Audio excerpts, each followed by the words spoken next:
Hello and welcome to Buzz About, discussions with skilled professionals about how they got there and why they do it. All recorded here at 15 North Studio in Phoenixville, Pennsylvania. Today, we talk film distribution. Welcome back to Buzz About. I am Bert. I'm Megan. And today we're going to learn the buzz about film distribution. Today our guest is Joe Amodei, who has 40 years in the film industry. Joe, how you doing? After hearing that, old. Can you describe what your role in the film distribution is recently? Yes, so I'm the company that the filmmaker will bring their film to, their completed film, their finished film, and try to get it out to the public. My company puts movies up on all of the transactional sites like Amazon and iTunes, but we also play films theatrically. So we'll go book theaters for your movie. We'll take your film that is finished and make sure that the public gets to see it, or at least gets the opportunity to see it. That's what a distributor does. Filmmaking, is a very creative craft, and a filmmaker goes to school or learns how to go make a movie, and they go and they make their movies, but they never learn what to do with their film after their film is finished.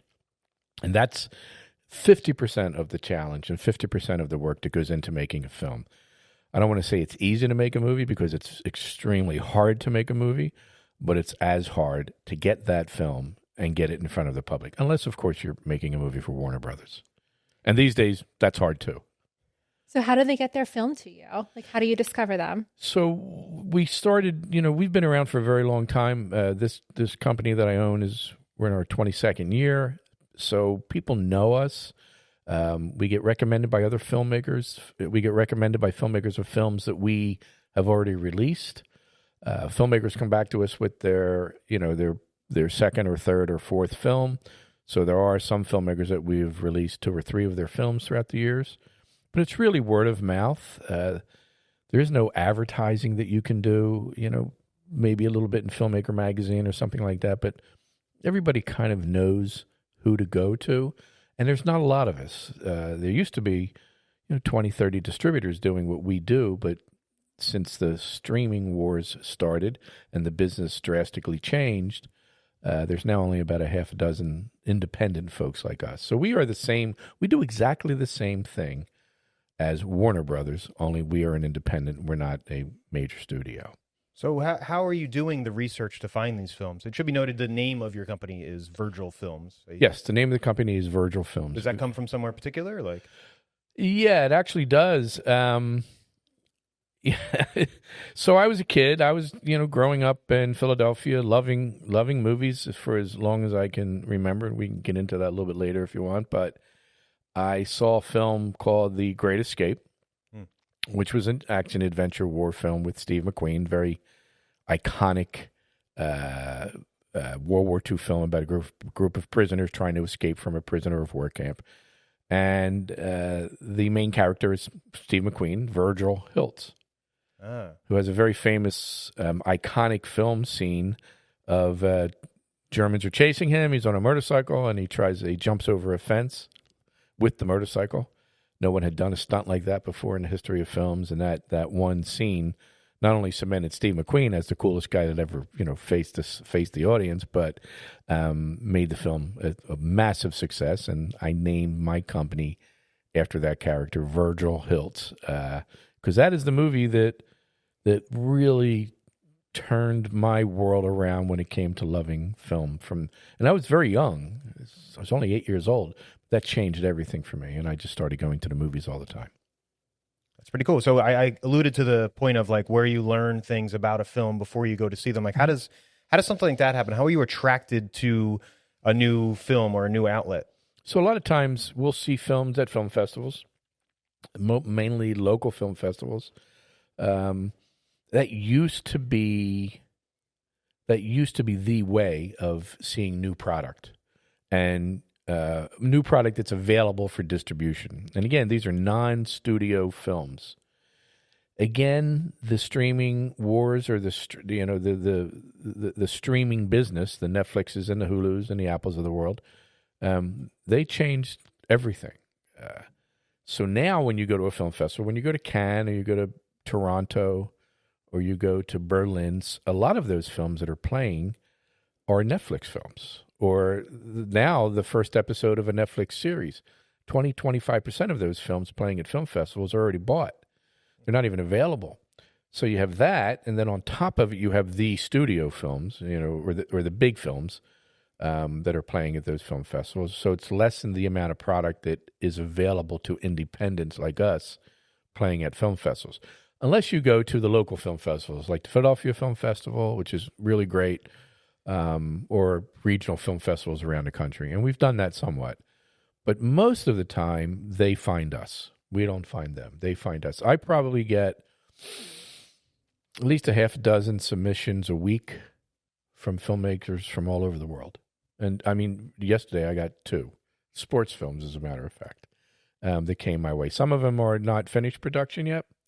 Some of them are done. And so we will look at the film. I have a partner, Tim Maggiani, who's my right-hand guy and my partner in the company, and we will look at the film. And we look at it not really for our own personal taste, because that'll always get you in trouble, just releasing things that you love. You really try to look to see if there's something in that film that will make somebody rent it. Because let's face it, movies are being watched on everything from a 65-inch screen in your living room to a 5-inch screen on your phone. And the only way people are choosing movies these days, and it's not good, is from a thumbnail. It's from this small little poster. It used to be a big poster. You don't even need them anymore. A little thumbnail image, and that's what's getting people interested in a movie, unless it's a film that they've already heard of before. Is there something trending already?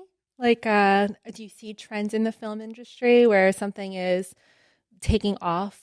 Because you said that you weren't looking for something that specifically draws your passion of attention. So you're looking for a broad audience. Is there something that the broader audience is searching for? Yeah, there's the action and horror genre has never let anybody down. I mean, those films and both of those genres, specifically horror, you don't need cast. Anybody can be in those films, which lowers your budgets because when you're making a narrative film, it's all about who's in it. And the same goes for the action genre as well. So those genres, no matter what they are, they're working all the time. But then once you get past that, what's unfortunate, and a lot of this is I don't want to fault the streamers, but they propel this, is true crime. So, you want to make a movie or a series that gets attention, either sexually molest somebody, murder them, or sexually molest them and then murder them. True crime is very popular. And the documentaries, there's always a new documentary. So there's always going to be something on, Ted Bundy or the Menendez brothers or something like that. And I find that stuff to be more sensationalistic than creative, and I tend not to watch them. Sure. So I'm a big Mindhunter fan. I'm not going to lie to you, but I also like Only Murders in the Building. Have you seen that show? Yeah, sure. It's a show about a true crime podcast. And it's really funny and enjoyable, and it there is a crime in it. Spoiler alert! But and Mindhunter's coming back. Oh, good. Yeah. Oh, yeah. Big Fincher. Just announced. Yeah, it's a good. But that's not, we mainly deal in the doc world. Yes, we do release horror films every once in a while because we have to make money. But most of our product is documentaries. In our first year of existence, I attended the Sundance Film Festival, and I saw a film called Super Size Me. So Super Size Me at that time was available. Home entertainment was available. Samuel Goldwyn Studios was going to release it theatrically. And a lot of people didn't want to touch it because they were afraid of McDonald's. And some people were really studios were afraid of losing their Happy Meal deals because those Happy Meal deals paid a lot of money.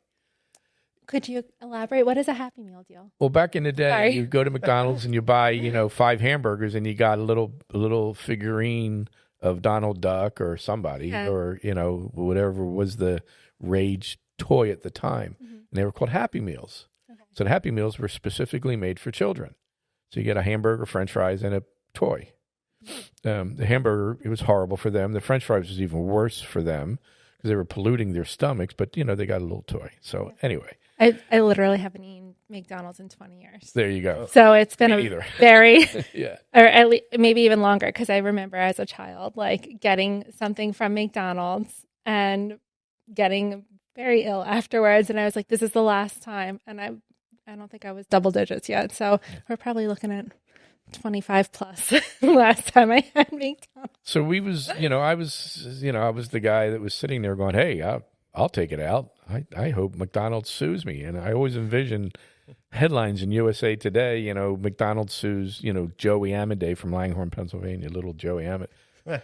Anyway, so we took out Supersize Me. Any attention is phenomenal. Changed the world. Made McDonald's, got rid of the Supersize Me meal. And that put us on the course of releasing a lot of really great documentaries over the past 20 years. Some Academy Award nominated ones. We had a deal with the Oprah Channel for a while. So people, this is all surrounding or circling around me coming back and saying, people find us. Sure. We don't go out looking that much because we don't have to. We do go to the film markets. There's a market before the Cannes Film Festival and a market before Berlin. And the film markets are, imagine a convention, but every single booth is a film studio or a film company from somewhere in the world selling movies to people like us.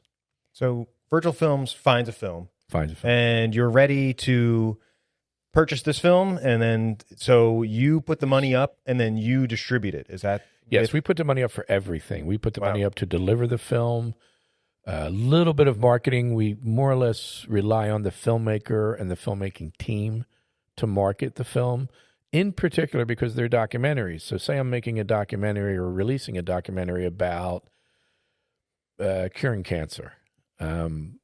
Those people that made that documentary, making documentaries are very tough. They usually take 2 or 3 years. They don't make them in a year. So the research has to be done on the specific subject of the documentary. So nobody knows that subject more than the filmmakers. They definitely know it more than us. So they know all of the organizations to contact to help promote, all of the podcasts and the websites out there that they can go to and say, hey, my movie's coming out, help us market it. So we rely on them to do that. But we put up all the money to deliver the film, put it up on all of the platforms, collect the money from those retailers. That's the fun part. Yeah, collecting the money and then reporting back to the filmmaker on a quarterly basis.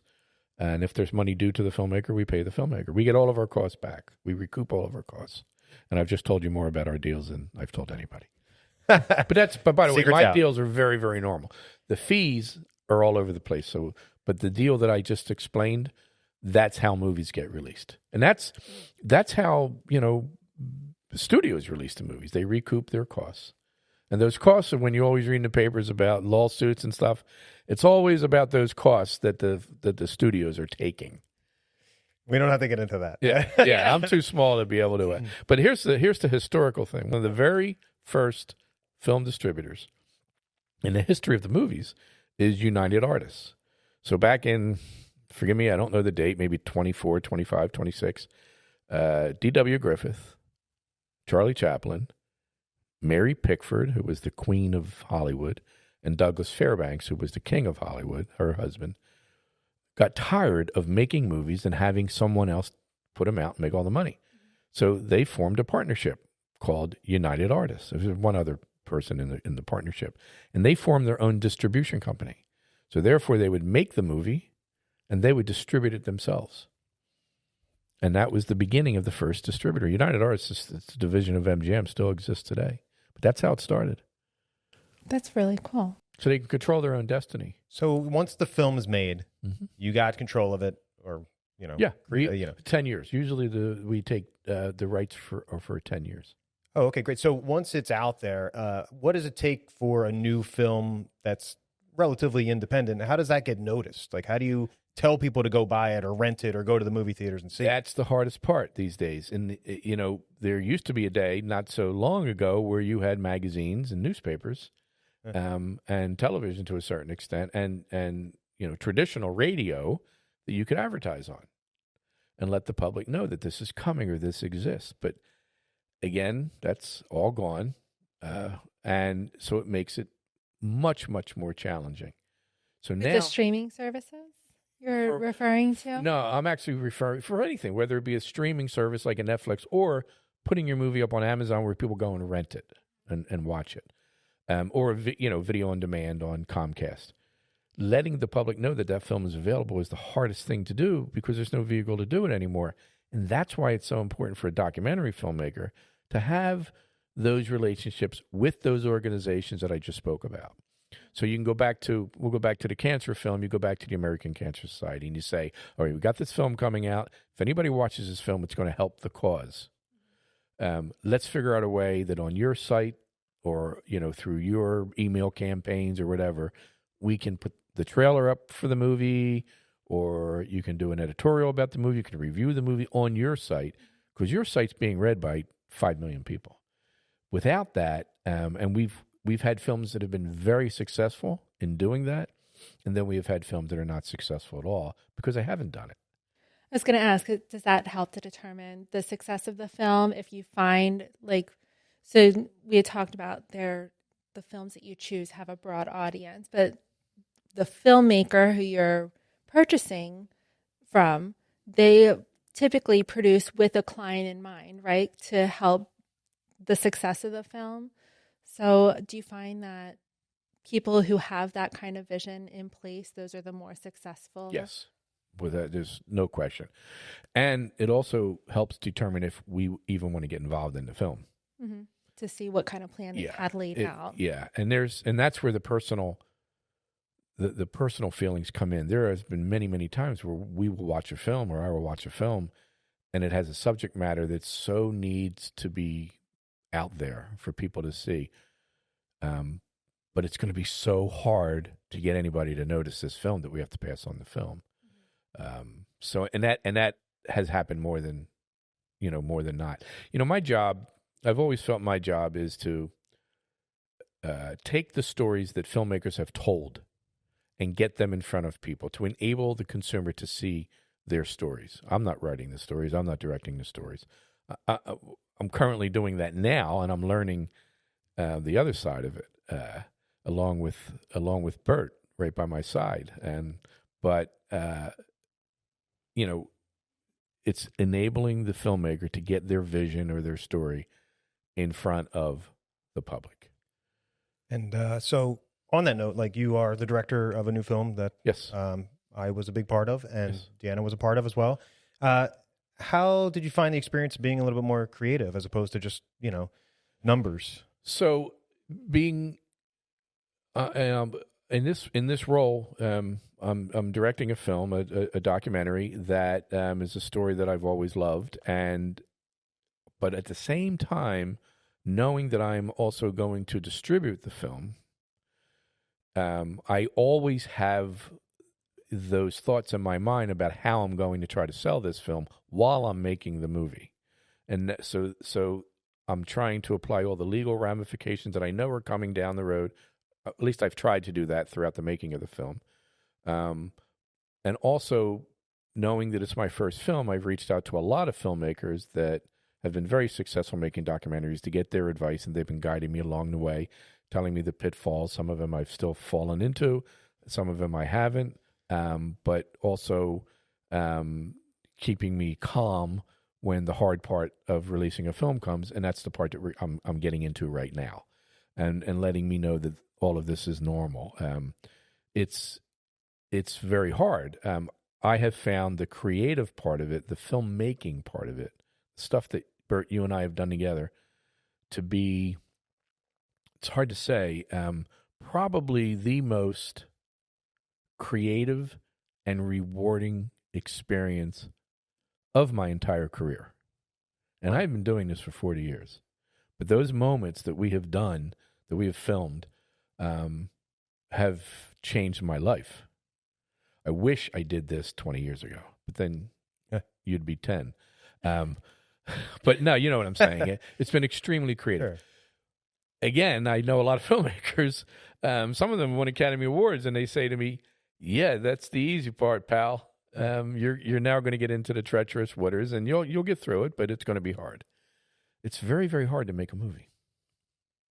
So, is there something with your experience, is there a memorable experience that really, sorry,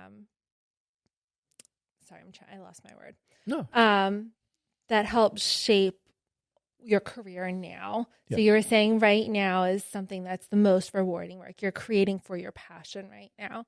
Is there an experience that has happened to you that really shaped what you're doing and helped direct you onto the path that you're on now? Yes, I've been extremely fortunate, going back to that kid in Philadelphia that went to see The Great Escape and just falling in love with movies. And I was very fortunate for two reasons. One, I was in the city and I could walk to 2 movie theaters. And I was also fortunate it was a totally different age. And my parents allowed me to walk to those movie theaters that were 4 or 5 blocks away, 4 or 5 red lights, at the age of 8 and 9 by myself. Different time. Totally different time. So I saw a lot of movies as a child and continued to see those movies when I came into my teen years. And 16, 17 years old, I started seeing more serious films. Mm-hmm. But as far as the career goes, there's been... So I'm a huge film historian and buff. So when I look back at my career, I've been the luckiest person in the world. I was going to interrupt because you love films and you love going to see films, but are you able to just relax in a movie theater and enjoy a film now that you know it's your business and you understand the dollar amounts that are needed to make something successful in that way? Yes. When I first got into the business, I had to educate myself to forget about everything about the business when I'm sitting in a movie theater. Yeah. And I still do that. And it's one of my biggest comforts is sitting in a theater. I still see over 200 movies a year in the theater.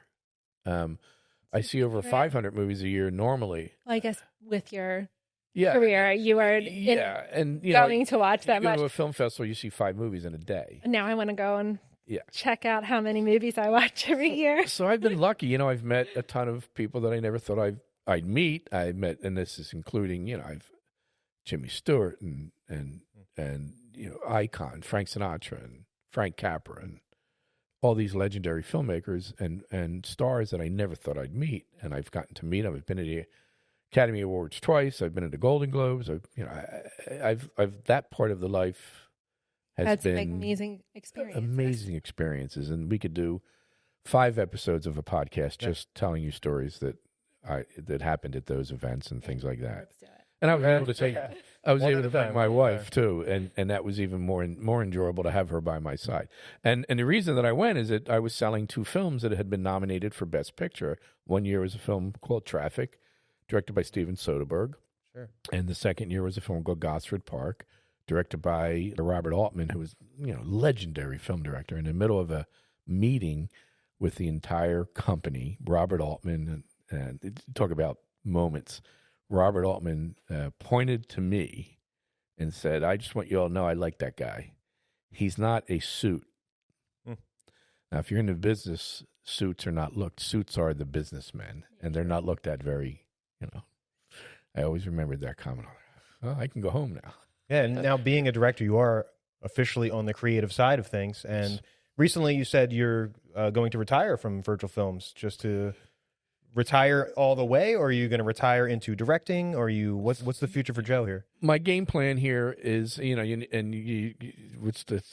a famous saying, tell God what your plans are and he'll laugh, because you just never know. I've been doing this part of the business for a very, very long time. I'm very, very fortunate to have a partner who is as good as I am in everything that we do, and much more better than I am in the digital world, which bores me to death. But he knows everything. He knows how to deliver films. He knows all the intricacies of doing that, and he's a good salesperson. My long-term goal is to have him take over a lot of what I've been doing, most of what I've been doing for the past, forever. Not shut down Virgil Films and never actually retire until I die. Is my wife going to hear me say this? No. That's right. I have the same plan. I have the same. Look at this studio's going to be going forever, man. And then take that time, if I can pull this off, to make some more movies. This film is taking longer than I ever thought it would take. But again, I'm talking to people and they say to me, well, why would you think you can do this in a year when none of us have been able to do it in a year? But I've learned so much that whatever is the next venture I get involved in film-wise, obviously will be much more contained and fluid, and I'll know more than what I'm doing. I could do all of this out of my house. I don't have to move to do this, and that will also give me, to be honest, more time to spend with my wife. I've traveled for a living, so I've been away from her forever. My travel subsided a few years ago. I still go to L.A. and I have to, because that's where Netflix is at. That's where Hulu is at. And I'm not going to lose those relationships. And I still go to film festivals, and why would I want to stop going to Cannes once a year? Megan and I had a conversation yesterday, and we were talking about film festivals, and she goes, "Oh yeah, just flowy robes and listening to music and hanging out." And I'm like, "Well, that's a different kind of festival." So, like, what happens at a film festival? So we use the term film festival, and it's kind of misleading, because yes, I do go to the Berlin Film Festival and the Cannes Film Festival, but I don't go to the festival. And I'll tell you this story in a second, but you don't go and you get in your tuxedo and walk the red carpet every single day. Instead, you go to the film market, which is it's all in the same building or the same location. So this is a normal day attending a film market. You get up around 8 o'clock in the morning. You have a quick breakfast. You're at in Berlin. It's at a couple different locations, but in Cannes, it's at a place called the Palais. And you go to the Palais, and from 8 a.m. to 5 o'clock, you meet with these studios or these film companies that I referred to earlier. You go meet with the company from the UK, and then an hour later you're with somebody from Italy, and then an hour later you're with somebody from Germany, and then an hour later you're with somebody from Uruguay, and you do that all day.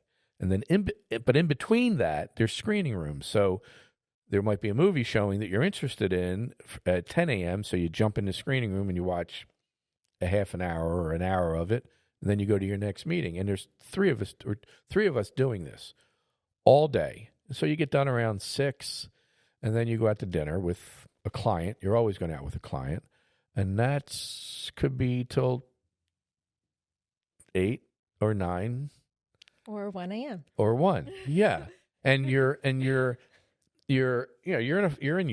So in Cannes, you're looking at the Mediterranean, and you're eating great food. And Germany is a little bit differently because it's in February and it's dark and cold, but you're still out with clients, and then you go back and you go to sleep, and then you wake up and you do that for 5 days straight.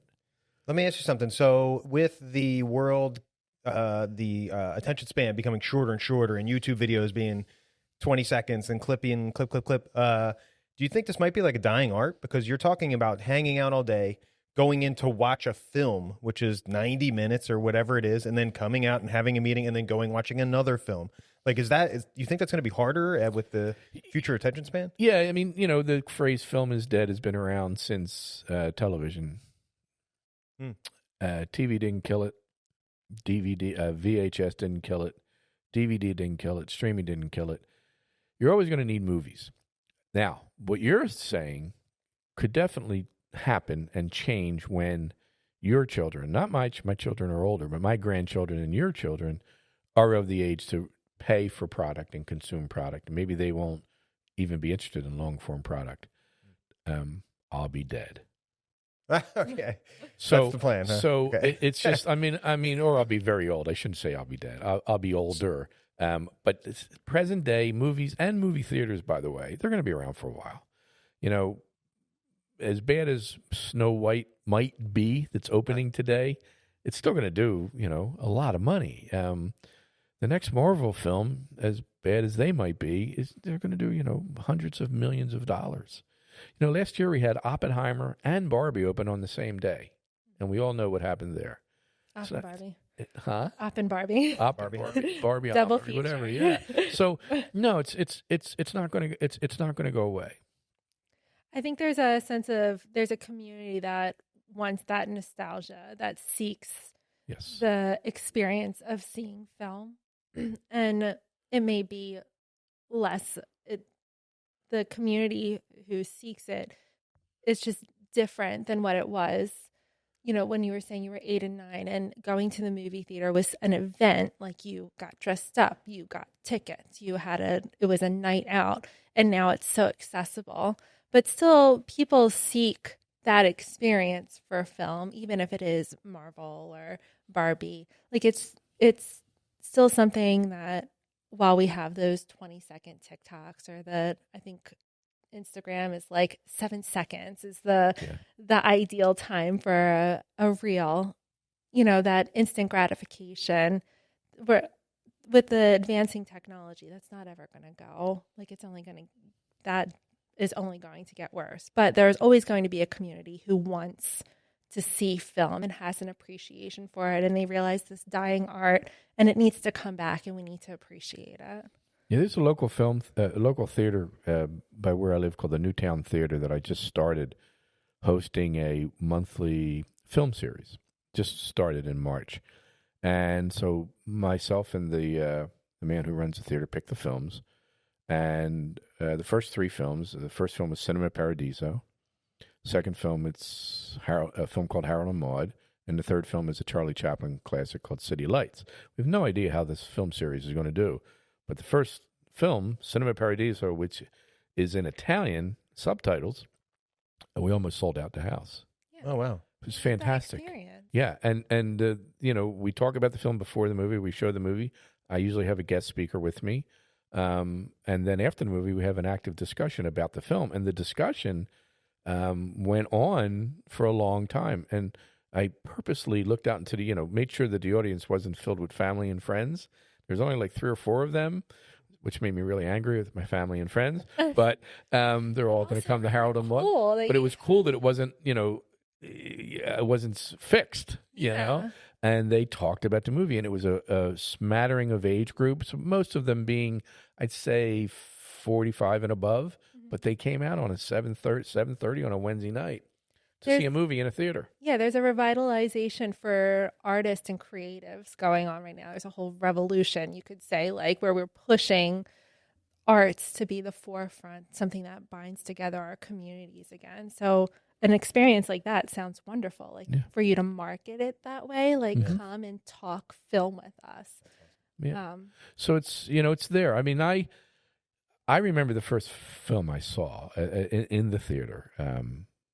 It was a Disney film called Moon Pilot. I was 7 years old. I distinctly remember sitting in the seat watching this film.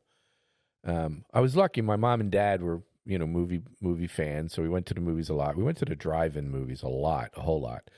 So I kind of grew up loving their love, but I took it really seriously when I was a teenager. And yeah, there are moments in the business career, in the career, releasing Super Size Me and going through McDonald's weekly threatened. So I say, did they sue us? Oh no, they came after us. They really got angry when Morgan Spurlock, God bless him, he just passed away a few months ago, but he came up with this idea over dinner one night, saying, I want every classroom in America to have a copy of Super Size Me, because if we can stop the kids eating McDonald's, we've really achieved something. Mm-hmm. So we created a educational version with real lesson plans on it. It was like 3 DVD set, and it sold. We did a lot. That really took McDonald's off, because then we were getting into their, So we got a bunch of letters. They took out a full page out in Variety about how bad we were, and I was like, "Thank you." Yeah, I was gonna say, do you have that hanging in your office? Yeah. I think I still have it. Yeah, they really came after us, and spotlight they put on your company. Yeah, just you do that, you're gonna sell more units. Yeah. And I never set foot in McDonald's again. I stopped eating it, and there's so many stories about McDonald's that I can tell you. But so that was a moment when they got rid of the Super Size Me deal. But on a more personal level, we released this movie called Acts of Worship. Not a big film. First-time filmmaker. Rosemary Rodriguez. She's no way she's going to hear this podcast unless I tell her about it. But she went on to direct a lot of the Walking Dead episodes. Oh, wow. The Dennis Leary show when he was the fireman after 9/11. Oh, yeah, sure. Remember that show? I know what you're talking about. Yeah, she did a lot of them. Mm-hmm. Wonderful woman. So I don't even remember how we got the film, but it's called Acts of Worship, and it was about a woman living on the streets of New York City who's a heroin addict. And this movie was so brutal and depicting of that life of this woman. Amazing performance by an actress that I don't remember going anywhere. And then in the middle of all this, I find and the movie just comes out. It's but I'm having a conversation with Rosemary, and Rosemary tells her it's a true story. It's about her. Oh wow! And again, she's living on the street, so to get by and to get her next fix, all kinds of bad things happen. And she got herself out of it. Okay. I started getting letters from drug addicts about how much this film drove them to go get help. Probably got a dozen letters. Yeah. And I'm like, I've always believed in the power of film. I'm very disappointed in the product that's coming out today because there should be films that are dealing with what this country is going through right now. That was the legacy of people like Frank Capra and Howard Hawks. I mean, you look at the Capra films, a lot of them are pretty much saying about the bad shit that's going on in our country during that time. Same thing with Hawks, and we don't see any of that today, So it'll come in like 20 years. Yeah, History of I hope. the U.S. I hope, but so same thing with we released this movie called Cancer Revolution about a guy in his 20s that's diagnosed with cancer, and he gets confined to a wheelchair, and it's a true story. He wheelchairs across the entire country. Takes him a very, very long time. Started getting letters from cancer survivors, but probably the biggest thrill. With the exception of Supersize Me. Supersize Me will also be the ultimate for me, not only because I released that movie and it did really, really well, and we made a whole lot of money, and it put my company on the map, but I also became very good friends, personal friends with Morgan that lasted all the way up until he died. And that friendship is much more important than the business side of things. But so we got a movie about a kid, Chris Norton, who is playing football for college in Iowa and gets hit. And paralyzed from the neck down, can't walk. He's told he has 3% chance of walking.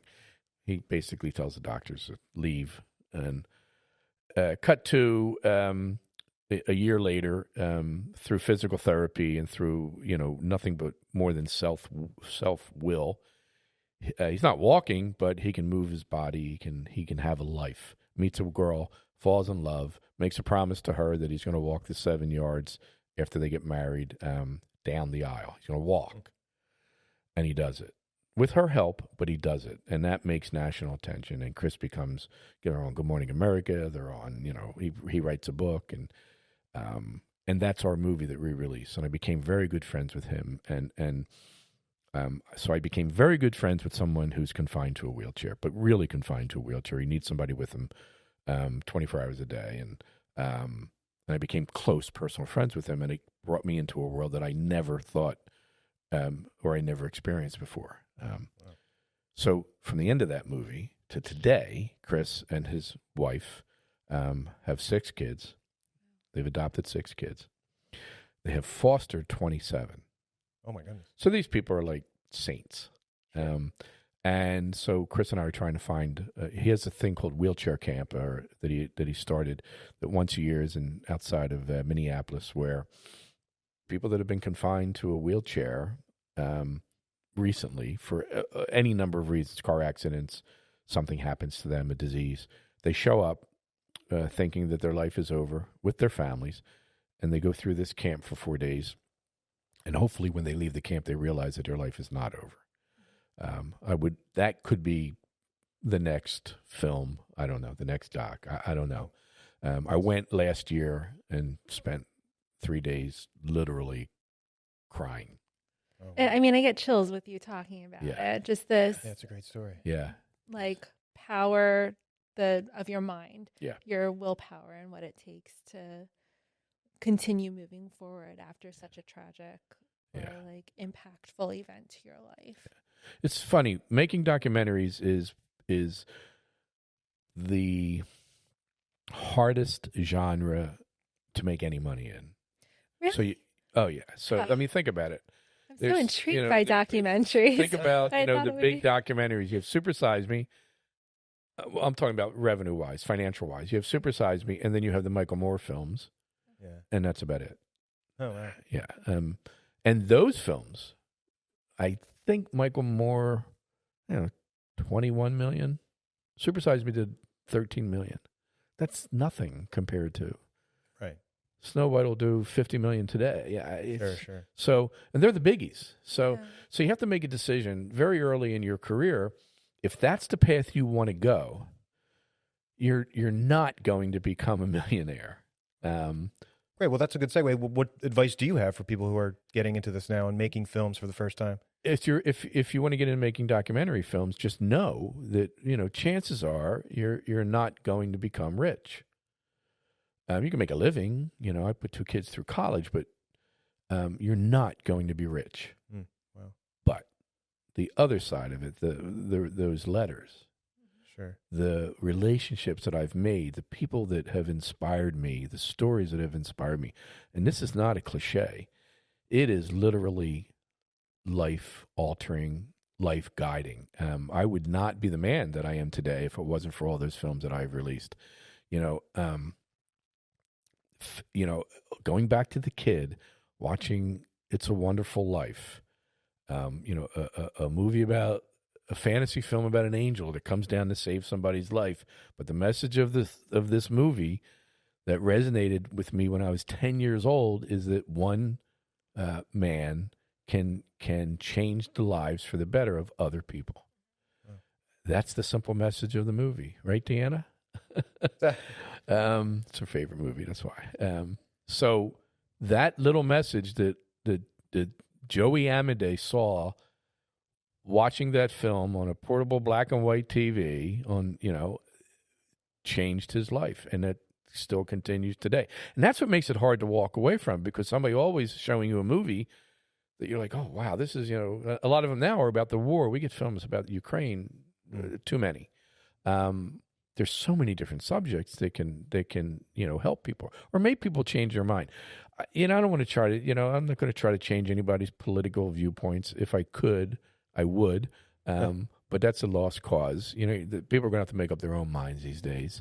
But I can definitely, if I find films that can enlighten them on subjects that they just have no clue or they think they do, Sure. I would be more than happy to release those films. I'd like a relatable, Yes. different perspective.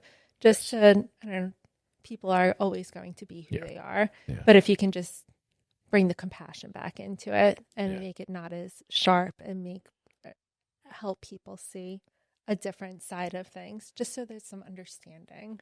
Yeah, But that's like what the beauty of film is. That's what the beauty. Yeah, we released a film called Restrepo, and Restrepo nominated for best doc, didn't win, but was nominated. And so Restrepo was made by a photographer, very famous photographer named Tim Hetherington, wartime photographer, and his friend Sebastian Junger. So Sebastian Junger is a writer. He wrote The Perfect Storm, which is one of my favorite books. So they made this movie. They embedded themselves with a team of soldiers as far into Afghanistan as you can get. And they were surrounded by Taliban, being shot at all day long. And they survived, and they made this movie called Restrepo. And the title was after one of the guys that was in the unit, Juan Restrepo, who was unfortunately killed. So we went through the whole gamut of that film, all the awards it won, attending all the award ceremonies. We didn't go to the Oscars, but the National Board of Review, and became very, very good friends with Sebastian and Tim. So here I am. I'm becoming friends with an author that I'm reading all of his books. I've read all of his books. He's like this icon to me, and he's become like a really, really good friend. And it's a strange dynamic because you can't act like you're a fan in front of these people, because that's the worst thing you could do, Yeah. So, but I will tell you one really good, one fast story. I hope Sebastian doesn't listen to this, but we're at one of the events, and Sebastian says to me, "Do you smoke?" I'm like, "Well, every once in a while I have a cigarette." And he goes, "Let's go outside and have a cigarette." So him and I and Tim go outside, and we're having a cigarette, and we're smoking. And Sebastian says, "Does your wife know you smoke?" I said, "No." Mm-hmm. He goes, mine either. He says, oh, I'd be more worried about your wife hearing that. he goes, oh, she knows the story. He goes, so, well, you use the glove technique, right? I said, what are you talking about? He goes, well, when I go outside, I take a walk, I put a glove on, and I smoke. So, she doesn't smell the cigarettes on my hands when I come home. Now, I don't know if either of you have smoked, but it does. It smells. Yeah. Makes your fingers smell. Yeah. So I go, Sebastian, you spent 3 years being shot at by the Taliban, and you're worried about your wife? And I'll never forget it. Sebastian says, you've never met my wife. Exactly. I love it. Yeah. You've never met my wife. That's amazing. So those kind of moments, That's great. But, again, things happen in this world, and Tim was killed, was shot, trying to get a shot in Syria that they told him not to go out and not to get that close. And he did, because he wanted the perfect shot, because Tim was a photographer, and Tim believed that a photo of something happening is much more important than anything, because the photo tells the truth. Mm-hmm. That was his life. History. It's history, and he died doing what he loved. So, you have the ups, and and then you have the unbelievable downs. That's all part of life, but it's also part of being in this business. Very few people you meet when you release their films, you're still talking to 10 years later. Just, oh, wow. It's weird. I'm very fortunate I still talk to Sebastian. Wow, that's a great story. Yeah. That's great. So I'm just I'm gonna move backwards a little bit and just talk about because I would be I would hate myself if I didn't ask you this, because back to us working on a project together. Yes. So I'm a freelance cinematographer, and I do a lot of sports things, and everything's like real quick, and film a scene, edit it, film a scene, edit it, and it's just that's how it gets released really quickly. So I work with a lot of other cinematographers that do similar things that I do. And when I told them about the film that you and I are working on, the question that every single one of them asked me is, what are you going to do with it when it's done? And I think I just kind of want to go back a little bit and try and talk about like advice for people who are making things with no outlet, with the desire of making money, or even just putting it out because it is their passion, it is their cause, and they believe they might get phone calls or whatever in the future, just change lives and make people feel better. So what do you do with something once it is created? So what I would advise to the filmmakers is, when you're getting close to final cut, and it doesn't have to be final cut, when you're getting close to it, even before what is known as color correction or final sound, you might want to have your most of your score, if the film has a score on it. But when you're getting that close, you have to start looking for distribution. And depending on what the genre of the film is, there are distributors that specialize in music films. There are distributors that we do everything. So, but you have to find a distributor, or start talking to distributors to find out who you want to release your movie, because you can't do it yourself. You can make a movie and put it up on iTunes yourself. You can make a movie and put it up on Amazon yourself.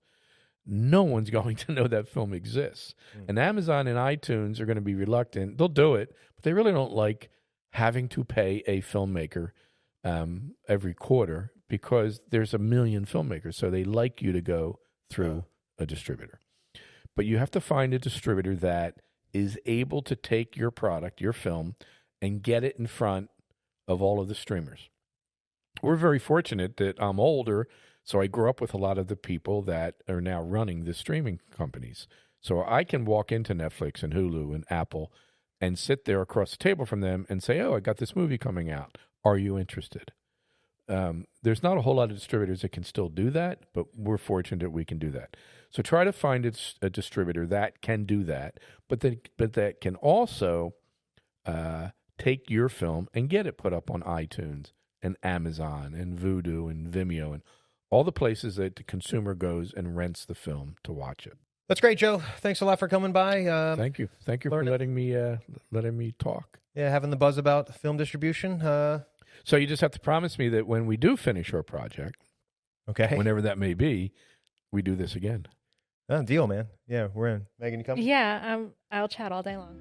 right, great. All right, check us out everywhere podcasts are available. This has been The Buzz About Film Distribution. Thank you very much for tuning in. Please subscribe on all platforms for future episodes. If you'd like your podcast recorded or need a space for filming, please visit 15northvideo.com for more information.